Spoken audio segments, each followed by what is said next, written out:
Welcome, Patriot Radio News Hour. Joe and Jason on this Tuesday. I hope everyone's having a great day. Listen, we got a ton of things to talk about.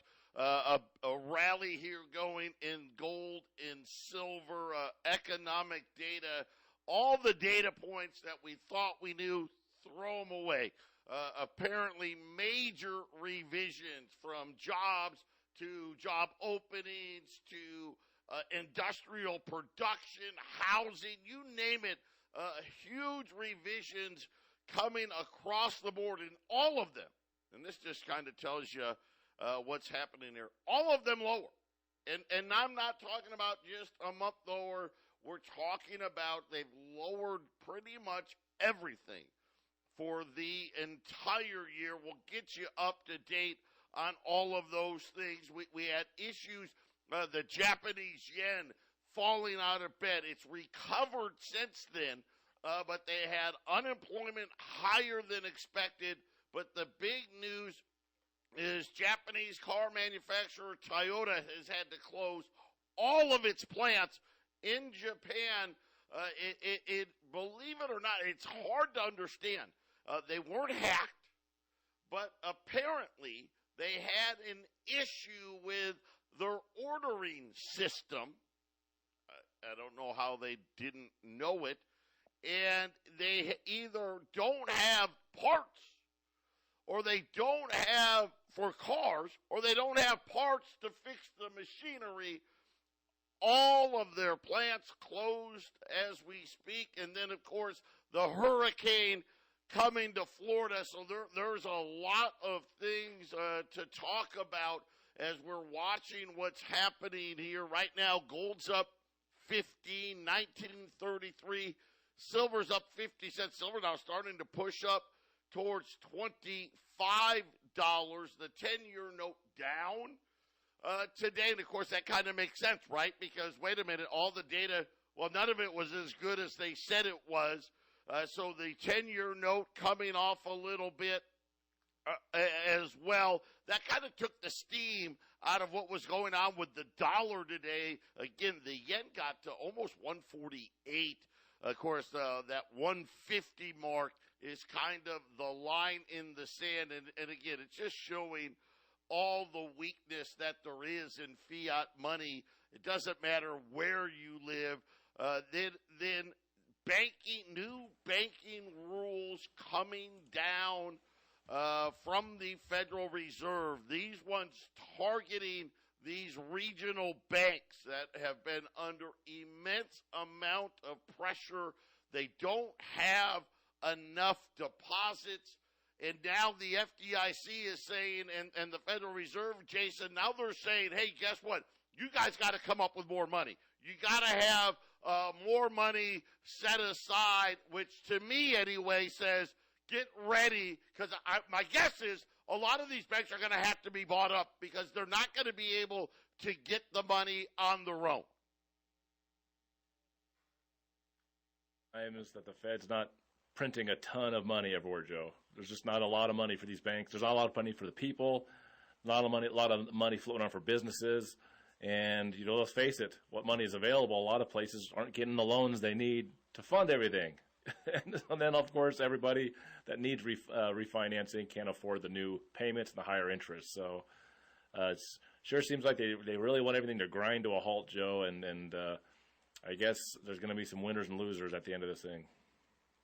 Yeah, so right now, this proposal, this hasn't gone into effect yet, that all American banks would at least $100 billion.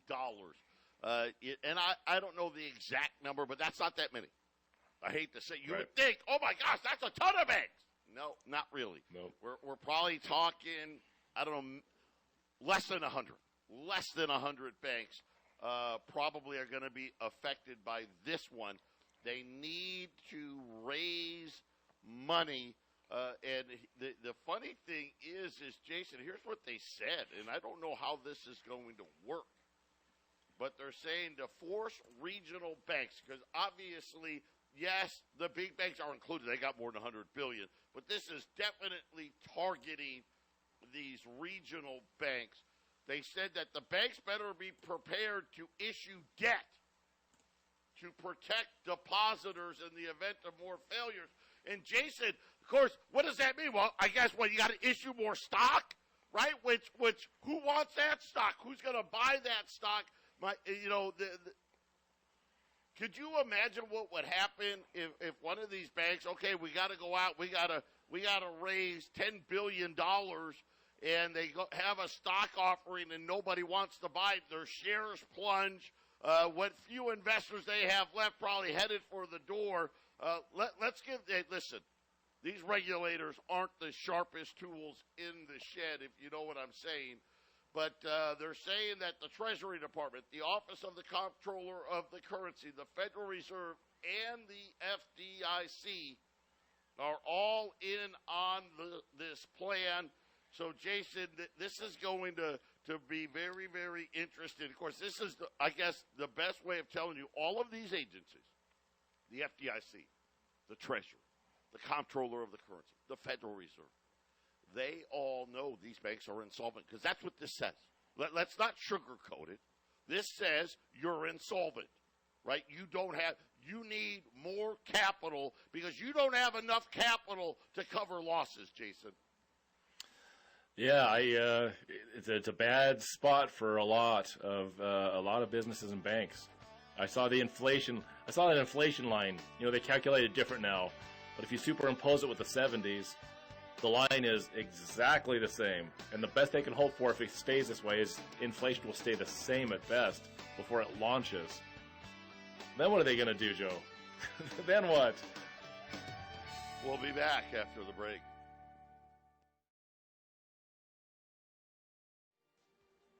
(800-951-0592) Patriot Radio News Hour. Joe and Jason here on this Tuesday. A quick look here at the markets. We got the Dow up for now. Again, most of this as the 10-year note falling, as huge revisions across the board on all kinds of government data. Maybe that was Bidenomics. Hey, let's just lie and overstate how good things really are and hope nobody notices. The Dow's up 100. The S&P's up 30. The NASDAQ up almost 200. Gold's up 16. Silver's up 50 cents. Crude oil, actually it's been higher. It's up 30 cents, which is kind of a surprise. You'd think crude would be down with all that bad data. The 10-year note at 4.15. And listen, the news really of the day, I know all these revisions, they're fine. But the news is the banks. And I just shared it with you. Every one of these agencies that really is in charge here, the Fed, the Treasury, the FDIC, the Comptroller of the Currency, they're insolvent. And I'm sorry, I know this was targeting, 50 to 100 banks, which is where the vast majority of all the money is, right? You take the top 50 banks, now you're talking about, 95, 96% of all the deposits. I mean, that's how, it's kind of laughable. You're like, wait a minute, 4,000 banks would only compromise, 4 or 5% of all deposits? Yep, that's what we're saying. Yeah, yes. They don't have the money. Do you not get it yet? I know. But it hasn't fallen apart yet, Double. Come on, the Dow's up 100 points at 34,000. I'm going to tell you, I'm going to remind you. The Dow was at all-time highs right before the financial crisis. Right before it. Ben Bernanke was talking about raising rates right before the financial crisis. What are these clowns doing right now? Same thing. The same exact thing. And they're doing it. They're raising rates while knowing their banking system's in trouble. Knowing that the debt that they're holding, the treasuries that they're holding, the commercial mortgage-backed securities that they're holding. Let's throw mortgage-backed securities in there as well that they're holding. Aren't worth the paper they're printed on.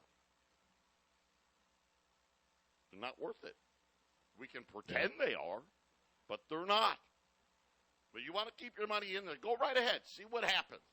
See what happens. Joe, it's something we haven't mentioned very much, but the Fed is a very purposeful-minded organization, whether they be dumb or smart, whether they make decisions that are wise or stupid, but they definitely are self-worthy. They really want to worry about what's going on with the Fed and the Fed system. Technically, the banks aren't a part of their system. Technically, that's just something that facilitates their monetary system. You could say very much so that what's going to happen is they want to destroy all these banks completely and just have them only. If they have think about it, Joe. If they could put it in place that they are the only money system and everybody's on this new digital money, they really don't need the banks. We could go to zero banks. It is possible if everyone's got their Walmart card, which is their CBDCs, right? So, I mean, you could actually see a situation where, well, let's just get rid of all of them. That now we just don't need them anymore as soon as we put our digital currency in place. And what if they just destroy the banks completely, Joe, and then they have their little solution? Here it is. Here it is. We don't need them anymore. I'm going to tell you, the problem is anyone who's got money in those banks, you're going to pay the price for that. That's why check out our friends at YRefi, up to 10.25% returns. There are no fees. There's no games. It's fixed. They don't care about the rates. They don't care about what the FDIC says about banks and raising capital and all of this other nonsense. You know, and when you're starting to talk about what we're really facing, wait till we get to all the revised data. You're not going to believe it. Inflation isn't going anywhere. It's eroding your money. This is something like I said, YRefi, just if you say, hey, you can have it for a year. Maybe you want to just say, you know what, I'm going to take the next year off. You still get 6.25. 6.25%. If you're not planning on touching that money, what are you doing here? Check them out. Invest. YRefi.com. That's the word invest, the letter Y, REFY.com. Or call them at 888 YRefi24. And, of course, you know you got to have at least $50,000. But, Jason, the government was really busy today. So I'm sitting here. You know, I get in here early in the morning. You know, last night gold was up, mostly because the Japanese yen was very weak last night. They had really bad unemployment data. And then as you came in, you know, at about 3 o'clock, 4 o'clock this morning, gold was down a few dollars. The Dow was down because, you know, the dollar strength. And then all of a sudden, I look at my screen and gold and silver just take off. And I'm like, what's going on? I don't see anything happening. You know, you go to CNBC. Heck, CNBC still hasn't put it up on their website to let you know, right? They don't want you to know. And then I finally found it. I finally saw it all. The government today essentially coming out and saying, hey, all this economic data this year, we've overstated all of it. It started with the JOLTS number. So the JOLTS number is, hey, how many job openings are there? And this is a very, very, very overstated number. Why do I say that? Because a lot of companies, and I know a lot of people in the job industry. A couple of good friends of mine have their own recruiting companies. I know headhunters. I know people. I know recruiters for Fortune 500 companies. In other words, they work for the Fortune 500 companies. They're like, yeah, a lot of the job openings we have, they're not real. We don't actually have a job for that. Well, we're just collecting resumes. That's what they like to do. We're collecting resumes. But this is a number that has been sky high. You know, 9, 10, 11 million people, the job openings. They were expecting 9.5 million jobs to be open. It came in at just 8.8 million. You're like, well, so 8.8, that's a big no. That's outside of COVID. There's never been a bigger month-to-month job openings ever. Obviously, COVID, right? Nobody was hiring, when they were shutting everything down. But they weren't done. So, by the way, that number was the third biggest on record, that drop in jobs. But they weren't done. Then they had to come out and say, well, actually, we've overstated the JOLTS number pretty much all year. And they revised all the previous months lower. But they weren't done. Then they said, that monthly jobs data, that we like to put out there, telling you how many jobs we created. Well, we overstated that number. Jason, they took every single month, January, February, March, April, May, June, July, revised them all lower to the tune of over 300,000 less jobs created for the year. I mean, that's a pretty big number, when you really think about it. But wait, there's more. This is like a bad TV commercial. Industrial production last month, they expected 0.3%. They said it was 1%. Now, by the way, that's a huge number in industrial production. They revised that lower to negative 0.8%. So they weren't even close, right? And no wonder why the Atlanta GDP number was so far off. Manufacturing production, they expected 0. It came in at 0.5%. It got revised lower to negative 0.5%. Capacity utilization, you get the picture, revised lower. Like I said, 3 months of job openings, by the way, 3 months of job openings revised lower by 1.5 million. That is the biggest 3-month drop outside of COVID. And according to the Bureau of Labor Statistics, Jason, the only thing that they said was really better was, according to them, IT, transportation, warehousing, and utilities. Everywhere else, healthcare, business services, education, government, all of these other things revised drastically lower.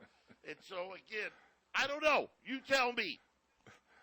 Well, warehousing not going down. We reported a couple of years ago about how remember all the ships in the sea, all that stuff we were talking about, and there was a rapid record pace in building new warehouses and moving stuff around, putting stuff in places. Ships don't have anywhere to put stuff because no one's going to buy stuff anymore, Joe. I find it interesting that almost the ones that didn't go down make a lot of sense as warehousing being something that, I mean, they're just stuffing every crack and crevice full of stuff, hoping that when the economy comes back, they can sell this junk. They're putting a Band-Aid over, and they're trying to fake what's going to happen. There's not enough fingers going into the dam anymore, but the fingers are still there, right? And I'll tell you, if I had a finger in the dam trying to hold the thing up, I'd be the first one to pull my finger out and get out of there before the thing collapses on everybody else trying to hold it together, because that's what I'm hearing. That's what I'm hearing. It's the dam's breaking, Joe. How about Best Buy today? Best Buy, if you read the headline, Best Buy beat earnings. Must have been good. Must have been great. No. Same store sales down 7%. Yeah. But wait, there's more. Best Buy said what every other retailer said. That's the best number we're going to have for the rest of the year. It is only going to get worse. But don't worry, because the CEO was, I think maybe next year things will bottom out. I hope he's right. But, Jason, this is how it works. It's always gradual at first, always. It's a little bit here, a little bit there. Now we find out, the government's been overstating a lot of data points. And now all of a sudden, the actual companies, the real guys, when they're coming out with these earnings, they're all saying the same exact thing. The Dallas Manufacturing Index, that came out yesterday. You should have seen what they were saying in this report. And this is Texas. Here was a direct quote. The phone is not ringing. The phone is not ringing. Nobody is buying, Jason, is what they're saying. This is going to be one of these things where, based on today, with all these revisions, I'm assuming that the jobs number is going to be more muted than maybe we expected. Maybe. That leaves the inflation data point, right, as maybe a stickler. I really am smelling no rate hike as of today, right now. A pause on this rate hike, and you know what? The data may get bad enough that they don't raise at the next meeting either. Oh, that absolutely can happen. Absolutely. But here's what I'm thinking. By the way, that does not mean inflation went away. That's correct. That doesn't mean that. That's not what I'm saying, right? What I'm saying is the economy's in trouble. Yeah, well, I got a comment or two about what I'm worried about because I think they have their plan in place. I think they're trying to copy the 70s, but I'm wondering if they've missed something, and I wonder if it's going to get much worse than they even know, Joe.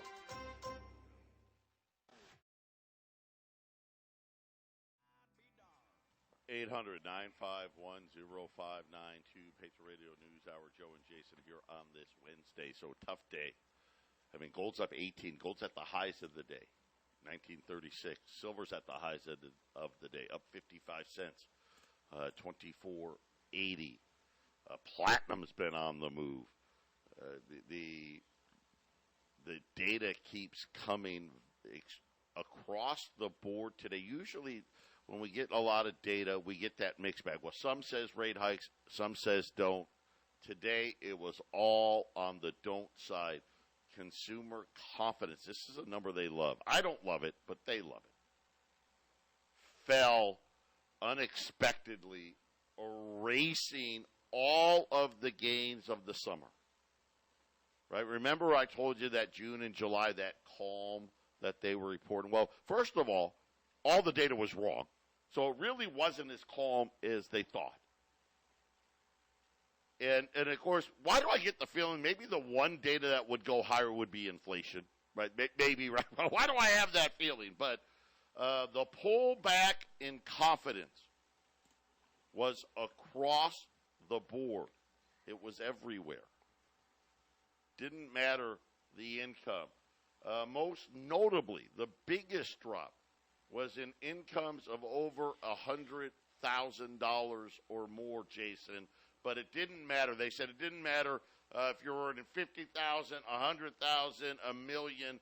The consumer, huge drop in confidence in August. At the same time, a big increase in inflation expectations.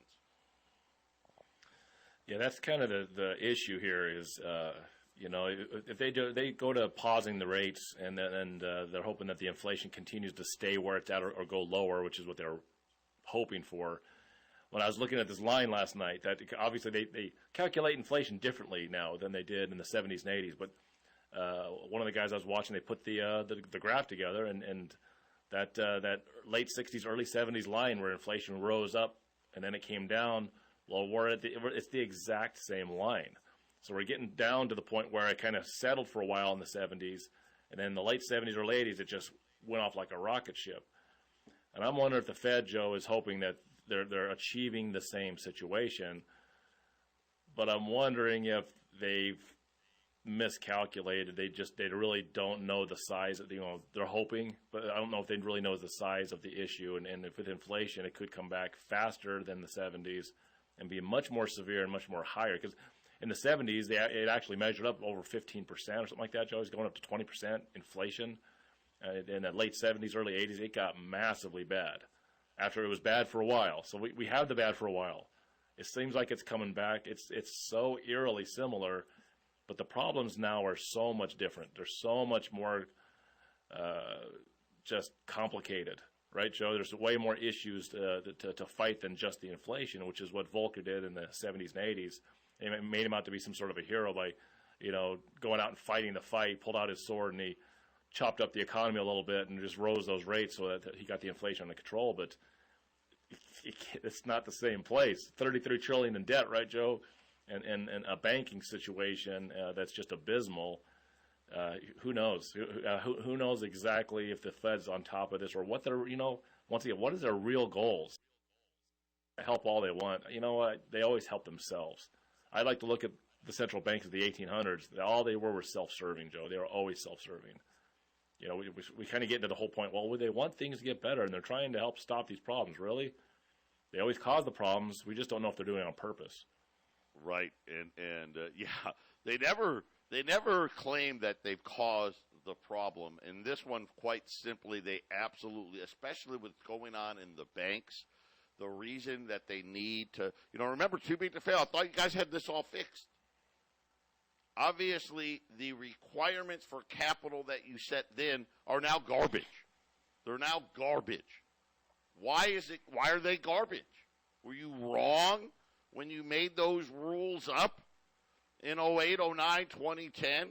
No, what happened was you decided to make those rules and then have idiotic economic policies that now that rates are going, really, rates are still not quite to normal. They're right near normal now. Outside of when? Well, outside of the last 15 years. If you throw the last 15 years into the garbage, this would be normal. And yet their banking system can't survive with rates being normal. And this is what the problem is. They caused this. They did this. I feel bad for these banks because when it all happens, listen, people are going to be mad. I'm going to be mad. Everyone's going to be mad. Yep. And by and large, for a lot of these banks, the guys that were running the banks are going to be like, it wasn't my fault. I did what I was forced to do these things. I had no choice, Jason. And they're just going to conveniently forget about all the criminality that happened leading up to 2008, which is really the problem we're in. The criminality took it to a whole new level. They may have had a chance to even, if the Fed cared, they could have stopped this whole thing back before 2008, stopped the criminality. And so this time around, Joe, it's going to crash and burn, but the criminality isn't as high. It's not as bad as it was in 2008. This gives them the excuses like, well, it was COVID. It just got out of control. There's nothing we can do. Now we got to fix what's in front of us. But go back. That's why I watched The Big Short so regularly, because you have to remember how much criminality was going on, how much corruptness was going on. And Joe, I'll back you up completely because I was watching some local news talking about some buildings are going under. They're walking out. Corporate loans, that whole thing. And of course, the guy in the news, of course, they just chirp out whatever's written for them. But they said that they said it. Well, with the rates being so high now, they're not able to refinance. And I'm thinking, wait a minute. I just said this last night. These are the rates where they're supposed to be. The news report, all these high rates are going to cause all these corporate loans to be bad. It's like, well, wait a minute. This is where banking is a business. They make money. You can't have 0% interest rates and make money unless there's something rigged. And so here we are. It's all coming to a head here. And now, since they don't have, CDOs and MBSs that are rated at the wrong levels, they don't have all this stuff going on at the level that was in 2008. Now they can just say, oh, it's just a natural problem. There's nothing we can do. We didn't cause it, Joe. It's terrible. It's terrible. They did all of it.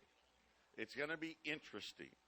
It's going to be interesting to see if more downgrades follow on these regional banks as they now. This is only a proposal today. And again, when they put it out there, this is them telegraphing, right? This is going to happen, right? But they're just telegraphing it ahead of time. Are the rating agencies going to come out and issue even more downgrades based on some of these banks' ability and or inability to raise capital? We'll be back after the break.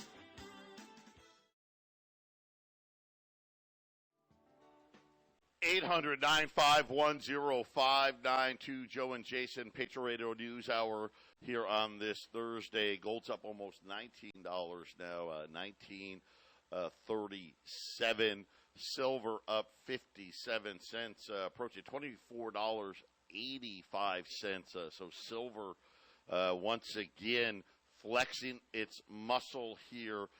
A big jump in premiums on Silver Eagles. Didn't take long, did it? We had that drop back. Silver Eagle premiums jumped $1 an ounce on top of the rise, right? So you almost, you're closing in on a $2 jump in Silver Eagles. Listen, the best, if you're looking at, hey, what do you recommend silver wise? The $half premiums and the dime and quarter premiums didn't rise today, but they normally follow the Silver Eagle premium. So if it's me today, I'm buying rolls of silver $half at $230 a roll. That's what I'm doing. Now, some of you say, well, I want dimes. They're 110, quarters at 220. That's where I would put my silver money to work today. On the gold side, we're going to hold. I'm ignoring the prices today. $20 gold pieces, $21.90. $21.90. They're going to be over $2,200 tomorrow unless there's, some type of, I don't know. Obviously, we didn't expect all of this today, right? With the regional bank stuff and then the Bureau of Labor Statistics say, well, we got all the data wrong. So $21.90 on the $20 gold pieces, 1/10 ounce gold Eagles. This is a buy I like.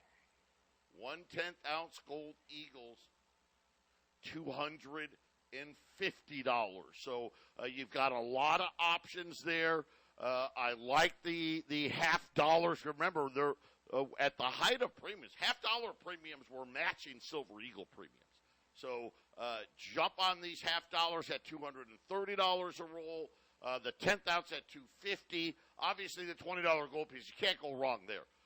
$2,190 at 800-951-0592. And it's going to be interesting how this is going to play out as the FDIC, the Treasury, all of these guys, the Fed said, hey, the banks with over $100 billion, they need even more capital. We already knew that. Here's the problem, Jason. The banks with under $100 billion, they need more capital.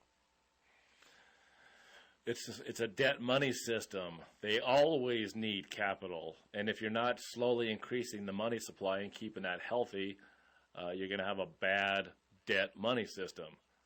So as long as there's a debt money system, you got to increase the money supply. That's just it. Here's the thing. Even if we had a good monetary system that was honest coming from the Treasury is supposed to increase the money supply if the population increases. It's actually you're supposed to increase the money supply to keep a healthy economy. If the economy is growing, you slow down the money supply a little bit. And if it slows down way too much, you increase the money supply and you keep things kind of, that's how you're supposed to keep boom and bust cycles. And again, the increase in population, you're talking like 0.1%, right? These would be tiny increases in the money supply. Not what these guys did, right? Think about what they've done. It's outrageously idiotic. But listen, I've been changing my tune on what's coming. We're going digital, period. And believe me, all you people that are going to leave that money in the bank, watch it go away. I'm just telling you. Watch it go away. But I told you, I don't know that the government is going to need to outlaw cash. Nope. I think the businesses will do it for them. Well, guess what today? It's time to put the cash away. According to the headlines, Taco Bell and other popular fast food chains are considering becoming digital only in the very near future.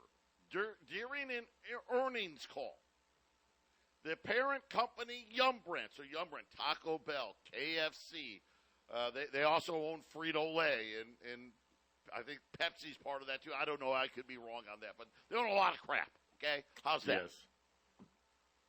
Said that they have a plan to move to 100% digital at its restaurants. Taco Bell, Pizza Hut, KFC, among others, Young Brand said it's already testing the use of artificial intelligence to take drive-through orders, right? Get rid of the person at the drive-through. And, oh, by the way, yeah, we're getting ready to turn off the cash altogether. And, Jason, this is all you guys need to know. Why are they doing it? Well, you think Yum Brands doesn't know what's going on? Believe me, they know what's going on. You know, COVID did just show everybody that you make a mask mandate, no law, a mask mandate, and everybody's wearing a mask. You know, there's a few guys like me out there that wouldn't wear them, but when everybody's wearing them, you're the one not wearing them. It's the same thing with cash. Yeah, Joe's exactly right. All they'll do is they'll just make cash more expensive.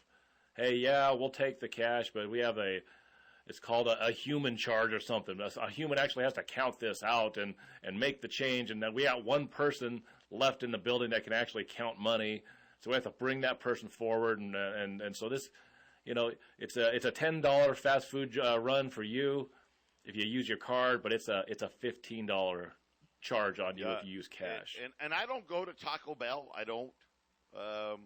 And if I did, my wife does like it. I don't. I think it's terrible. But anyway, sorry, Taco Bell. I do like KFC if that makes you feel any better. But neither here nor there. Apparently, Jason, they have kiosks in all their stores now. And they're saying that, yeah, that's going to be the wave of the future. That, hey, we're going to automate the drive-thru. There's going to be, like Jason said, there's only going to be one or two people in the building. And Taco Bell, they're saying, hey, listen, we're not even going to take cash. It makes no sense, right? We won't take any cash. That's going to be what we can expect. And obviously, if they're doing it, right, McDonald's is going to do it, Burger King's going to do it, Wendy's going to do it, right? Cash is going away. I hope you're ready for it. 800-951-0592. Jason and I, we're coming right back after the break.